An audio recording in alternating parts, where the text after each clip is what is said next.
have friends that have, parents in the SAP 44. So medyo personal yung sa akin. Kasi may mga kaibigan akong tatay na patay doon. And I learned what the late President Noynoy told them. No, it's, na parang papakas na tayo. I lost a father, you lost a father. Something like that. I don't know if it's a joke or something, but it was not in good taste during that time. But I am not supposed to take that against all the Aquinos naman. Ako, I have nothing against them, really. I don't have anything against Chris.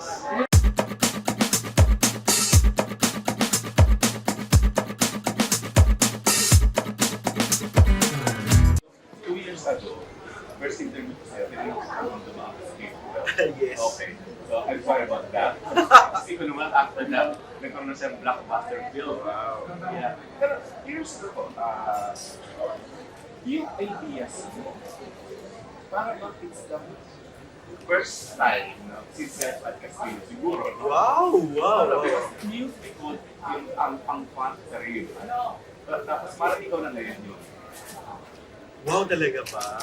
Parang feeling ko, hindi naman ako unfiltered. Ang talagang, pero sinasabi sa akin nila boss yan.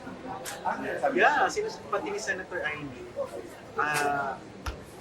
Well, I want to, there was even a time na parang Boss Vic would like to tell me na, naku kailan ka papipigil, something like that. Well, I take it as a compliment, Celso, kasi, Panginoon na yan para sa akin. Pero, Nabutan mo ba?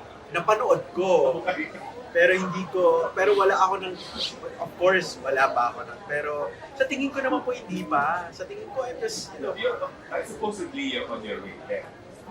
I would like to believe na ganun po. Pero I'm just enjoying the road that I'm about to take. I don't know kung etong daan ba na to ay papunta na doon, I cannot say. Okay, well, yung ideas, how mo like, ako, I get the ideas when in the shower. Like, ikaw, where do you get the ideas? Or where do they come from? Well, I always get ideas from asking myself, where do these people get their ideas? And I avoid that.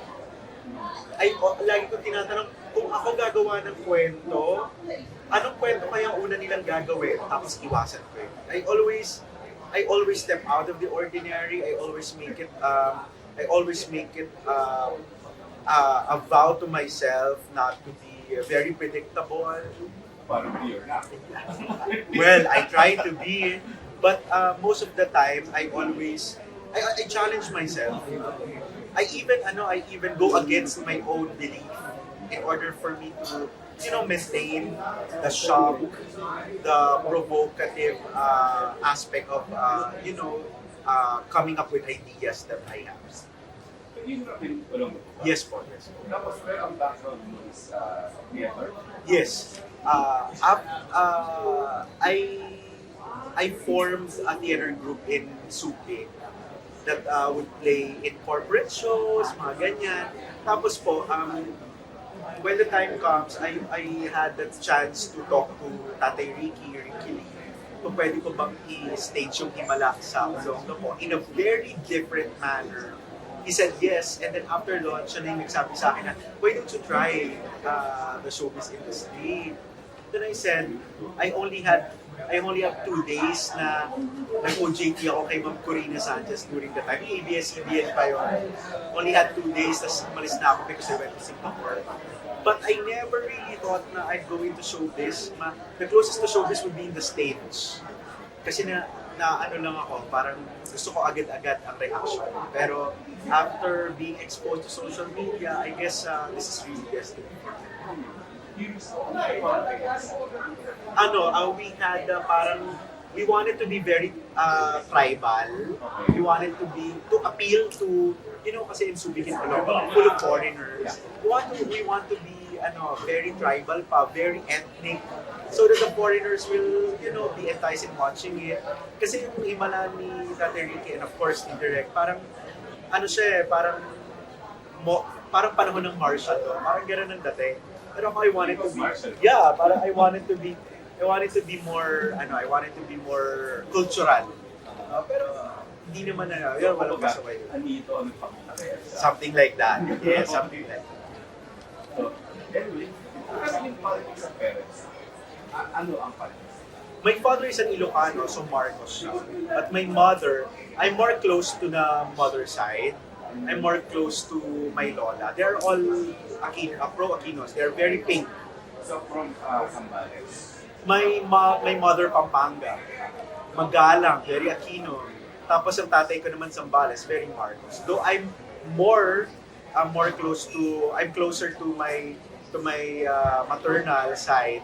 So I was really a Lenny supporter until 2016. So I'm super duper for Chris during that time and everything. Well, what happened? 2016, I was commissioned to do the Duterte campaign in Region. So I got to support the Duterte Robredo movement. So we voted for Duterte as president and Lenny as vice president. But during, because I would like to believe that only Lenny can neutralize the steel personality of Duterte during that time. But I was just palayo na ako nun sa liberal because of certain issues. I have friends that have parents in the SAP 44. So medyo personal yung sa akin. Kasi yung mga kaibigan ako ng tatay na matay doon. And I learned what the late President Noynoy told them. Na parang pampatas na tayo. I lost a father, you lost a father. Something like that. I don't know if it's a joke or something, but it was not in good taste during that time. But I am not supposed to take that against all the Aquinos naman. I have nothing against them, really. I don't have anything against Chris. Well, I watched Feng Shui and Sukob. Pidodida, I guess. Ano ba napapanood ko yan sa Cinema One? Ayan.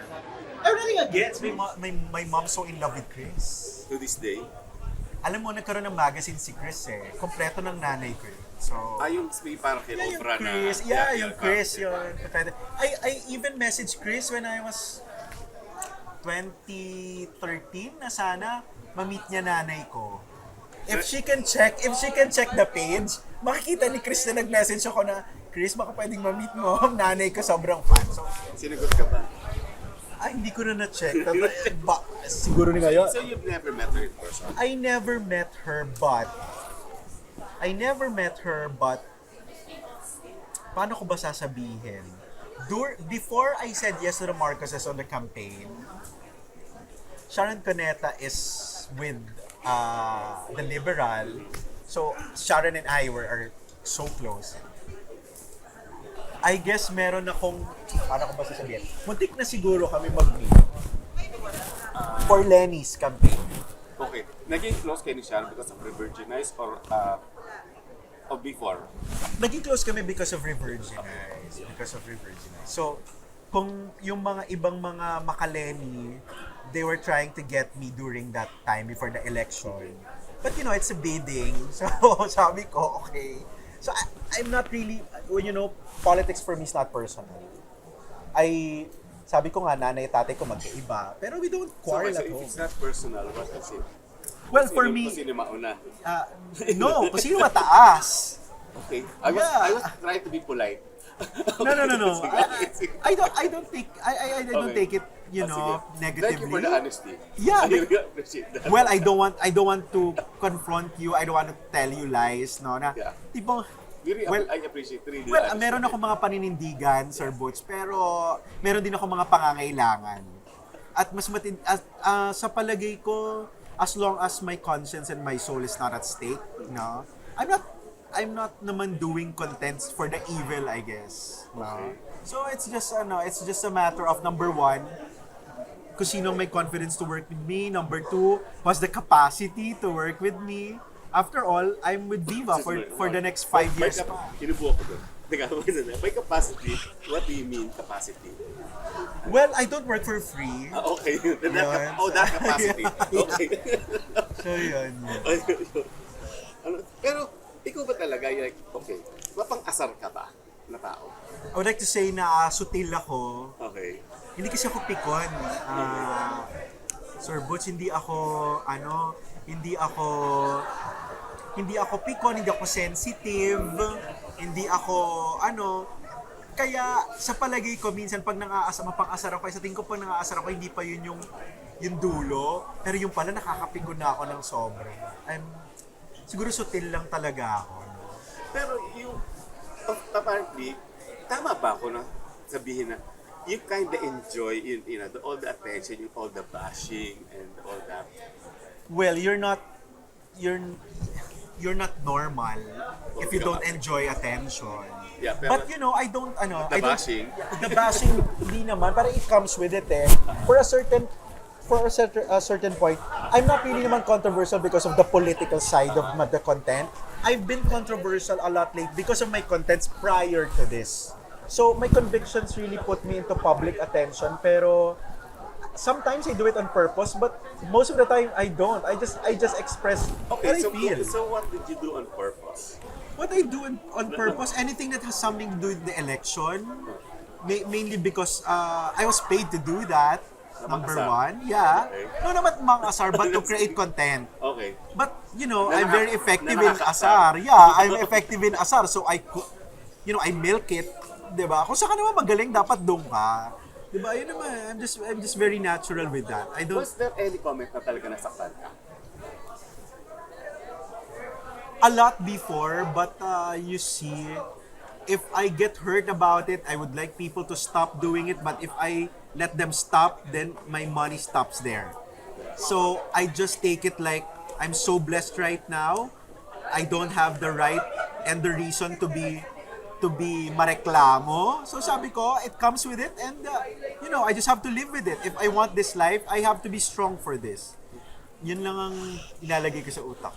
Pero ito ba, let's say, by end of 2022, in retrospect, parang hindi mo ba inisip, parang anong nangyari, ang ginawa ko sa Made in Malacanang, tapos kasi naman sinagot naman ng kabila, nila Vince Tanyada, na parang ang nangyari, nag-polarize yung what is already a divided nation. Parang anong take mo doon? Well, I don't want to look at it like I'm part of the fraction line. I don't want to consider myself as a divisor. I guess I'm part of a system where I'm creating something to be discussed. And only if you discuss things, you can truly understand things. And true understanding is, a real wholeness for the nation. So what I'm doing is not really dividing the nation. It's an avenue of bringing them new discussion, so that when we discuss these things, we can actually be at peace and be united truly. Can you ever be friends with Vince Tanyada? Well, my friends don't use me, so I can't be friends with people who use me. He must stop using me, then we can talk, perhaps. Or can you be friends with Joel Lamangan? Direct Joel is a god for me. Prior to this, I enrolled Joel Lamangan workshops when I was still in college. And in those workshops, he talked about her grievances against the Marcoses. So, I cannot be friends with Direct Joel because I can only be a fan. I have high respect for the director. We are just paddling in a different kind of boat, but we are in the same sea. I have high respects for him. I believe in his talent, and sooner or later, I guess we will talk to each other. Before we were friends in Facebook. Until this happened. Until he called Made in Malacanang trash. In-friend mo siya? No, he unfriended me. Okay.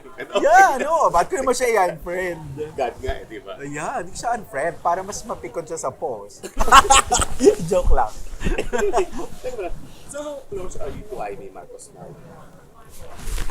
Ang kapal ko naman, parang siya dapat sumagot kung gaano kami ka-close. But I think we're very close. I always call her, I always chat her.